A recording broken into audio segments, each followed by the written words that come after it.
बिस्मिल्लाहिर्रहमानिर्रहीम। अस्सलाम वालेकुम। मोहम्मद उस्मान ऑफिशियल में आपकी खिदमत में हाजिर हैं और आज का जो मौजू है, बल्कि मौजूआत हैं और ऐसी ज़बरदस्त खबरें और गर्मा गर्म खबरें आजकल छाई हुई हैं। एक जानिब तो इमरान खान साहब ने बिल आखिर एनआरओ दे दिया है, और जो हमेशा से उनकी एक लाइन रही थी कि जनाब वो किसी को एनआरओ नहीं देंगे, इस बार वो खुद कह रहे हैं कि आए, हम सब के साथ बात करने के लिए तैयार हैं।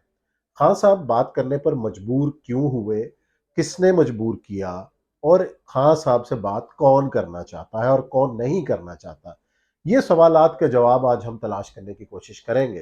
तो जनाब खान साहब ने मुफाहमत का हाथ बिलाखिर बढ़ाया, और वो कहते हैं ना, बड़ी देर की मेहरबान आते आते। तो जब खान साहब ने मुफाहमत का हाथ आगे बढ़ाया तो उसका जवाब क्या मिला कि अगले ही सुबह जो है वो एक टीम जा पहुंची इस्लामाबाद पुलिस की, खान साहब को गिरफ्तार करने उनके घर। खैर खान साहब तो हाथ ना आए, लेकिन अब जो है एक बार फिर बड़ी पेशी है इस्लामाबाद के अंदर। खान साहब जाते हैं नहीं जाते ये अलग बहस है, लेकिन खान साहब की तरफ से मुफाहमत का हाथ बढ़ाया जाना ये इस हफ्ते की सबसे बड़ी खबर थी।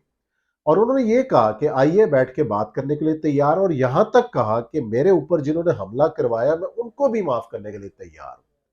तो ये वो पॉइंट था जिसके ऊपर जो मौजूदा हुकूमत है, जब ये अपोजिशन में भी थे, उस वक्त भी कहते थे खान साहब बैठ के बात करें, मुल्की मसाइल के हवाले से बात करें। लेकिन खान साहब इनके साथ बैठने को तैयार नहीं थे, और इनको वही चोर डाकू कहा करते थे कि मैं इनके साथ नहीं बैठूंगा। और नेशनल सिक्योरिटी की आला तरीन मीटिंगों के अंदर भी खान साहब जो है वो गैर हाजिर रहते रहे। बहरहाल ये खान साहब का कितना बड़ा यू टर्न, मैं तो समझता हूँ कि यू टर्न नहीं है, ये गुड टर्न है कि खान साहब ने एक मुफाहमत का हाथ बढ़ाया। और वक्त का ये बहुत बड़ा तकाजा है कि तमाम जो स्टेक होल्डर्स हैं वो मिलकर बैठे। तो मुल्क में इलेक्शन होना है तब भी फैसला करें, नहीं होना तो कब होना है इस बात का भी फैसला करें। दूसरी जानब हमने देखा कि खान साहब के मुफाहमत का हाथ बढ़ाने के बाद से आसिफ अली जरदारी साहब भी फ्रंट फुट पे आके खेल रहे हैं, मौलाना फजल रहमान साहब भी फ्रंट फुट पे आके खेल रहे हैं। और उन्होंने तजवीज़ पेश की मौलाना फजल रहमान साहब ने कि जी मौजूदा हालात इंतखाबात के मुकम्मल नहीं हो सकते। मौलाना फजल रहमान साहब को बड़ा जमहूरी सियासतदान कहा जाता है, और हमेशा उन्होंने पार्लियामेंट की बालादस्ती की बात की है। लेकिन एक बात का जवाब पीडीएम की हुकूमत के पास नहीं है कि किस बात को जवाज बनाकर जो है वो इंतखाबात का अल्तवा किया जाएगा। 90 दिन के अंदर इंतखाबात होना आइन और कानून के मुताबिक लाजिम है। और जो सुप्रीम कोर्ट के फैसले के बाद इस वक्त पीडीएम की जमातें रोजाना एक दूसरे से मिल रही है और बात हो रही है कि क्या किया जाए, कौन सा रास्ता इख्तियार किया जाए। बिलाखिर फजल रहमान साहब ने दो टोक प्रेस कॉन्फ्रेंस की कि जनाब कोई इंतखाबात नहीं होने चाहिए, मुल्क में बाकी मसाइल को हल किया जाए। लेकिन बाकी मसाइल को हल किया जाए और उसके बाद इंतखाबात कब हो, इसका तरीक़ेकार क्या होगा, इसको तरीक़ेकार कौन सा होगा?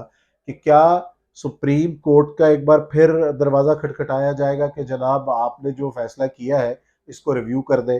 लेकिन सुप्रीम कोर्ट किस कानून और आइन के तहत इंतखाबात को पसे पुश डाल सकती है, ये बहुत बड़ा सवाल है। इसमें मेरा ख्याल है कि सबसे जो इम्पोर्टेंट बात वो की थी जनाब फवाद चौधरी साहब ने। उन्होंने कहा जी ठीक है, आप बैठे हमारे साथ बात करें, इंतखाबात पे ही बात कर लेते हैं, देर सवेर पे भी बात कर लेते हैं। और हम जो है वो पार्लियामेंट के अंदर वापस इसलिए जाना चाहते हैं, अगर पार्लियामेंट में हम जाते हैं तो हम एक कानून साजी कर सकते हैं कि 90 दिन से ज्यादा अगर आपने टाइम लेना है इंतखाबात के लिए तो पार्लियामेंट कानून मंजूर कर ले इस बार के, जनाब हम 6 महीने बाद इंतखाबात कराएंगे, उससे पहले ये अहदाफ हासिल कर लेंगे।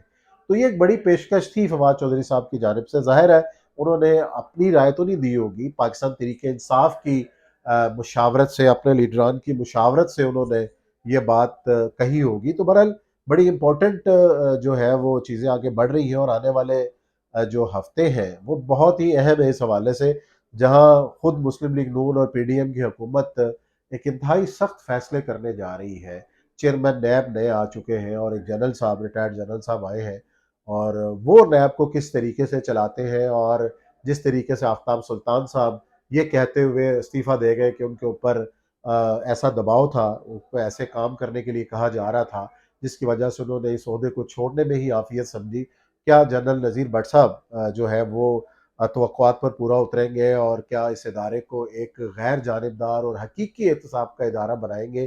तो ये देखना बाकी है, और तवक्कुआत जो है वो हुकूमत की उनसे क्या होंगी, और आने वाले दिनों के अंदर ये मामला किस तरफ जाता हुआ नजर आता है, ये देखना बाकी है। अगली वीडियो में आपके साथ फिर मुलाकात करेंगे। अल्लाह हाफ़िज़।